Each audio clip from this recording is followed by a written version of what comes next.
दोस्तों कलर्स का हमारे इमोशंस, हमारी सराउंडिंग्स और हमारे मूड पे बहुत गहरा असर होता है। पर्सनैलिटी ग्रूमिंग के माहिरीन का ये मानना है कि हमारी ड्रेसिंग और हमारी पर्सनैलिटी में जो सबसे ज़्यादा अहम चीज़ है वो कलर्स हैं। तो आइए जानने की कोशिश करते हैं कि कलर्स का हमारी पर्सनैलिटी पे और हमारे सराउंडिंग पे क्या इम्पैक्ट होता है और डिज़ाइन के अंदर कलर्स को किस तरह से इम्प्लीमेंट किया जाना चाहिए। दोस्तों यहाँ पे एक बहुत इंटरेस्टिंग चीज़ जो जानने की है वो ये है कि हर कलर का एक अपना विजुअल मीनिंग हुआ करता है। हमारे इर्द गिर्द जितने भी कलर्स मौजूद हैं वो तमाम के तमाम कलर्स एक अपना करेक्टर और पर्सनालिटी रखते हैं और उसी करेक्टर के अकॉर्डिंगली वो हमारी सराउंडिंग्स पे और हमारी शख्सियत या हमारी पर्सनालिटी पे असरअंदाज होते हैं। कुछ एग्जाम्पल से समझने की कोशिश करते हैं कि कलर्स का हमारी सराउंडिंग पे क्या इम्पैक्ट होता है। दोस्तों आप लोगों ने मूवीज के अंदर पुराने ट्रेन के मॉडल देखे होंगे और उनके स्टीम वाले इंजन देखे होंगे। क्या आपने कभी कोई स्टीम वाला ट्रेन का इंजन ब्लू या पिंक कलर का देखा है? नहीं। हमेशा स्टीम के इंजन्स ब्लैक, ग्रे या मेटालिक कलर्स में होते हैं। इसी तरह बड़े बड़े बहरी जहाज जो होते हैं उनका भी जो निचला हिस्सा होता है वो आम तौर पे ब्लैक, ग्रे या मेटालिक कलर्स में होता है। इसके अलावा अगर आप फाइटर जेट्स को देखें तो वो भी आमतौर पे ग्रे या मेटालिक कलर्स में पाए जाते हैं। इसी तरह से मिसाल के तौर पे अगर आप कभी किसी बेबी के लिए बेबी ड्रेस खरीदने के लिए मार्केट जाएं, बहुत ही कम चांसेस हैं कि आपको ब्लैक या ग्रे के अंदर बेबी के ड्रेसेस मिलेंगे। आम तौर पे आपको बेबी के ड्रेसेस बेबी पिंक या ब्लू कलर के अंदर मिलेंगे। इसकी वजह भी यही है कि बेबीज को पर्सनालिटी को वो जो बेबी पिंक और ब्लू जैसे सॉफ्ट कलर्स हैं, कूल कलर्स हैं, वही सूट करते हैं। दोस्तों हम सब जानते हैं कि पूरी दुनिया के अंदर पिंक को खवातीन का कलर माना जाता है। खवातीन के हवाले से जितने भी इवेंट्स होते हैं उन तमाम के ऊपर जो कलर थीम है वो पिंक का ही चूज किया जाता है। पिंक जो है ये रेड के अंदर वाइट ऐड करने से मिलता है और रेड जो है ये एक वार्म कलर है, लिहाजा ये खवातीन की पर्सनालिटी को सूट करता है। इसके बरक्स अगर हम बात करें जेंट्स की ड्रेसिंग के हवाले से तो आम तौर पर यह तासुर पाया जाता है कि जेंट्स के लिए ड्रेसिंग में जो सबसे बेस्ट कलर है वो ब्लू है। इसकी वजह यह है कि ब्लू एक कूल कलर है और ये जेंट्स की पर्सनालिटी पे एक कूल इफेक्ट डालता है। अगर हम बात करें प्राइमरी कलर्स के हवाले से तो दोस्तों तमाम प्राइमरी कलर्स का अपने इर्द गिर्द के एनवायरनमेंट पे और सराउंडिंग्स पे और हमारी पर्सनालिटीज पे एक ख़ास असर होता है और कुछ विजुअल मीनिंग होता है। मिसाल के तौर पर रेड को ही ले लीजिए। रेड कलर पूरी दुनिया के अंदर पैशन, एक्साइटमेंट, लव, बाजुकात एंगर और कुछ केसेस में डेंजर यानी कि खतरे की अलामत के तौर पे भी माना जाता है। इसी तरह से जो येलो कलर है वो पूरी दुनिया में हैप्पीनेस, खुशी या दोस्ती के रंग के तौर पे माना जाता है।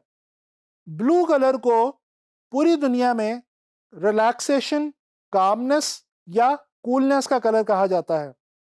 दोस्तों कलर्स को ह्यूमन इमोशंस और फीलिंग्स को एक्सप्रेस करने के लिए इस्तेमाल किया जाता है। इसके अलावा इनका हमारे मूड पे एक बहुत गहरा असर भी होता है। मिसाल के तौर पे रेड फ्लावर्स पूरी दुनिया में लव के सिंबल के तौर पे इस्तेमाल किए जाते हैं, जबकि येलो फ्लावर्स फ्रेंडशिप के सिंबल के तौर पे इस्तेमाल किए जाते हैं। इसी तरह से अगर आप अपने आप को रिलैक्स करना चाहते हैं, कूल करना चाहते हैं, तो आप या तो किसी बीच पे चले जाएं पानी के करीब और या फिर आप किसी फॉरेस्ट एरिया में चले जाएं। आपने अक्सर ये बात नोट की होगी कि किसी भी जंगलात वाले इलाके में जाके जहाँ पे ग्रीनरी हो और पानी हो, आपको जो मूड है वो कूल हो जाता है और आपकी टेंशन्स दूर हो जाती हैं। इसकी वजह यह है कि वो जो ग्रीन और ब्लू कलर आपके इर्द गिर्द मौजूद है वो आपके मूड को पॉजिटिवली इफेक्ट कर रहा है। दोस्तों इसी तरह से अगर हम सेकेंडरी कलर्स की बात करें तो सेकेंडरी कलर्स का भी अपने इर्द गिर्द एनवायरनमेंट पे और हमारी पर्सनालिटी पे असर होता है। जैसे कि ऑरेंज कलर को एनर्जी और यूथ का कलर माना जाता है। इसी तरह से ग्रीन को नेचर का कलर माना जाता है, जबकि पर्पल को लॉयल्टी या वफादारी के रंग के तौर पे माना जाता है। दोस्तों इसके अलावा एक और अहम चीज जानने की ये है कि ये जो कलर्स के विजुअल मीनिंग्स हैं, ये डिफरेंट कल्चर्स के हवाले से तब्दील भी हो जाया करते हैं।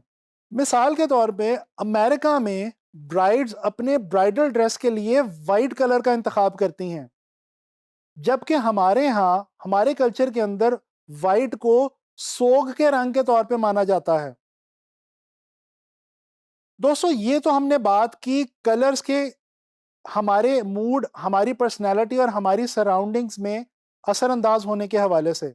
अब यहाँ पे ये जानना बहुत ज़रूरी है कि जिस तरह कलर्स हमारे इर्द गिर्द हमारे सराउंडिंग्स पर हमारी पर्सनैलिटी पे असरअंदाज होते हैं, इसी तरह डिज़ाइन में और ख़ास तौर पे ग्राफिक डिज़ाइन में कलर्स अपना एक विजुअल मीनिंग रखते हैं। अब आप लोग जान चुके हैं कि प्राइमरी कलर्स और सेकेंडरी कलर्स का क्या विजुअल मीनिंग है। अब आप जब भी कोई डिज़ाइन बनाएंगे तो आपको इस चीज़ का ख़ास ख्याल रखना है कि आप जो कलर यूज़ कर रहे हैं वो उसके विजुअल मीनिंग के मुताबिक होना चाहिए। मिसाल के तौर पे फ़र्ज़ कर लीजिए कि आप कोई डिज़ाइन यूथ के लिए बना रहे हैं, तो आप ऑरेंज कलर का ज़्यादा इस्तेमाल कर सकते हैं। इसी तरह से अगर आपको अपने कलर के अंदर कहीं पे पैशन या फिर डेंजर को दिखाना हो, तो आप रेड कलर का इस्तेमाल कर सकते हैं। जबकि अगर आपको अपने डिज़ाइन के अंदर रिलैक्सेशन, कूलनेस या कामनेस को दिखाना हो, तो आप ज़ाहिरी बात है ब्लू कलर का ज़्यादा इस्तेमाल करेंगे। दोस्तों इसी तरह से जब हम अपने डिज़ाइंस बना रहे होते हैं, तो हम डिज़ाइंस स्टार्ट करते ही बैकग्राउंड्स क्रिएट करते हैं। वो जो बैकग्राउंड्स होती हैं, वो हमारे डिज़ाइन के लिए एक बेस का काम करती हैं। लिहाजा आप जब भी कोई चीज़ डिज़ाइन करें तो आप बैकग्राउंड्स अपने सब्जेक्ट की रिक्वायरमेंट के मुताबिक लगाएं। दोस्तों इन पिछले कुछ लेसन्स के अंदर हम कलर के बारे में काफ़ी डिटेल में बात कर चुके हैं। आप लोग कलर व्हील को समझ चुके हैं, वार्म और कूल कलर्स को जान चुके हैं और डिफरेंट कलर्स की हमारी डेली लाइफ और डिज़ाइन के अंदर एप्लीकेशन के हवाले से भी बात हो चुकी है। अब मैं उम्मीद करता हूँ कि अब जब आप लोग कोई भी डिज़ाइन बनाएंगे तो आप कलर्स को बहुत ही ज़्यादा एफिशिएंटली यूज़ करेंगे।